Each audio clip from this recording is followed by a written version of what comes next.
Hello ചങ്ക നമസ്കാരം. എല്ലാവരും ഭക്ഷണം കഴിച്ചാൽ ഇപ്പോൾ ഞാൻ വന്നിരിക്കുന്നത് ഒരു ഫിലിമിൻ്റെ റിവ്യൂ പറയാനാണ്. അപ്പോൾ ഫിലിം ഏതാണെന്ന് വെച്ചാൽ ബ്രോമാൻസ്.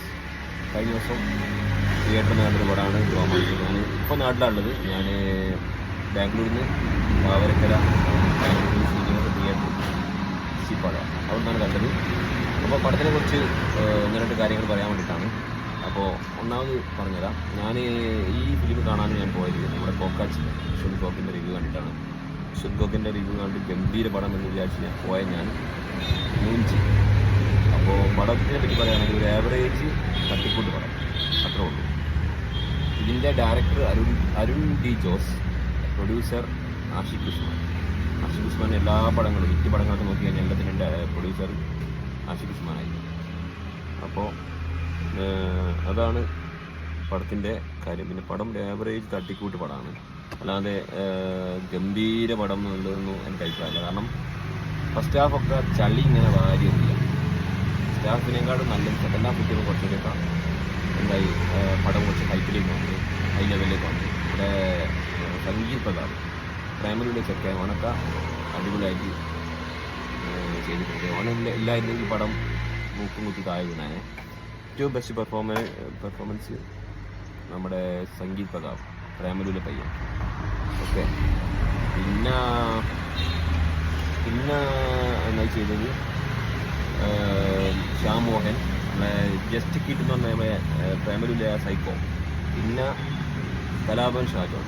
ഓക്കെ, ഏറ്റവും ബോറായിട്ട് അഭിനയിച്ചത് നമ്മുടെ മാത്യുവിൻ്റെ വെറുപ്പിക്കലിൻ്റെ അയ്യര് കളിയാണ് മാത്യു. അതേപോലെ അർജുന അശോകൻ ഇപ്പോഴും രോമാഞ്ചത്തിൽ ഫിലിമിന് ചിത്രീകരിക്കില്ലാന്ന് ഇപ്പോഴും തലയോണ്ട് ഇങ്ങനെ. അതാണ് പുള്ളിൻ്റെ ഏറ്റവും വലിയ ഹൈലൈറ്റ്സ്. അത് പിടിച്ചുകൊണ്ടാണ് പുള്ളി ഇപ്പോൾ എന്താക്കിയത് അഭിനയിച്ചിരിക്കുന്നത്. പിന്നെ പറയാനുള്ളത് മഹിമ നമ്പ്യാർ നന്നാക്കി ചെയ്തിട്ടുണ്ട്.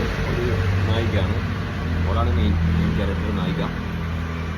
പ്രത്യേകിച്ച് പറയുകയാണെങ്കിൽ ഒരു ആവറേജ് തട്ടിക്കൂട്ട് പടം, ഒരു 100 രൂപ 150 രൂപ നാട്ടിൽ കാണാനേ ഉള്ളൂ. ബാംഗ്ലൂരിലുള്ള ആൾക്കാരാണ് ശ്രദ്ധിക്കുക. OTT വരുമ്പോൾ കണ്ടാൽ മതി. ഒരു ആവറേജ് പടമാണ്, ബിലോ ആവറേജ് അല്ല, ഒരു ആവറേജ് പടമാണ്. മലങ്കൾട്ടൊന്നും പറയുന്നില്ല. അപ്പോൾ എനിക്ക് നല്ലൊരു എക്സ്പെക്ടേഷൻ വിചാരിച്ച് പോയാൽ ഞാൻ ഒരു 2.5 മണിക്കൂർ ഞാൻ മൂഞ്ചിന്ന് പറയാം. കാരണം ആവറേജ് പടമാണ് ഇത്രയുള്ളൂ. അതിൻ്റെ ഉള്ളിൽ ഞാൻ നല്ലൊരു കിടിലൻ പടം എന്ന് വിചാരിച്ചിട്ട് ഞാൻ എൻ്റെ മനസ്സിലേക്ക് കൊടുത്തുപോയി. അതുകൊണ്ട് എനിക്ക് തീരെ സഹിക്കാൻ പറ്റില്ല.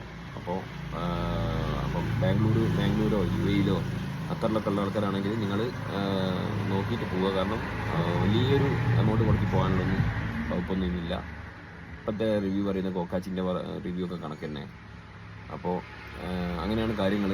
അപ്പം മാത്യു അർജുന അശോകനും വെറുപ്പിക്കലാണ്. മാത്യുവിൻ്റെ കാര്യം പറയുകയാണെങ്കിൽ മാത്യു നസ്ലിൻ്റെ കൂടെ തണ്ണീർമത്തൻ ദിനങ്ങളിൽ വന്നതാണ്. നസ്ലിൻ ചെറിയൊരു ക്യാരക്ടറായിരുന്നു, മാത്യു ഹീറോ ആയിരുന്നു.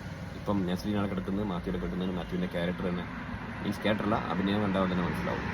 മാത്യു എല്ലാ പടം നോക്കിയാലും മാത്യുവിന് ഒരേ ടൈപ്പ് ക്യാരക്ടർ, ഒരേ ടൈപ്പ് ഓഫ് ക്യാരക്ടറാണ് ചെയ്യുന്നത്. അപ്പം നസ്ലിന് ഒരു ക്യാരക്ടർ കിട്ടിക്കഴിഞ്ഞാൽ അത് പൊട്ടിക്കൊണ്ടുപോകാനുള്ളത് അത് ഹൈപ്പ് കൊടുത്തിട്ട് അവൻ്റേതായ ശൈലിയിൽ അവൻ കയറ്റിക്കൊണ്ട് നമ്മുടെ പ്രേമലൂരിൽ നമ്മുടെ സംഗീത് പ്രതാപ് ചെയ്തത് ഈ പടത്തിൽ വന്നത്. സംഗീത് പ്രതാപ് തന്നെ വ്യക്തി ഈ ഒരു ഫിലിമിൽ ഇല്ലായിരുന്നെങ്കിൽ ഈ പടം എന്തായാലും പ്രൊഡ്യൂസർക്ക് വാങ്ങിയിട്ടുണ്ട് പടം കഴിഞ്ഞു. അപ്പോൾ അത്രയേ ഉള്ളൂ. അപ്പോൾ വേണ്ടവർ തിയേറ്ററിൽ പോയിട്ട് കാണാം. ഓക്കെ.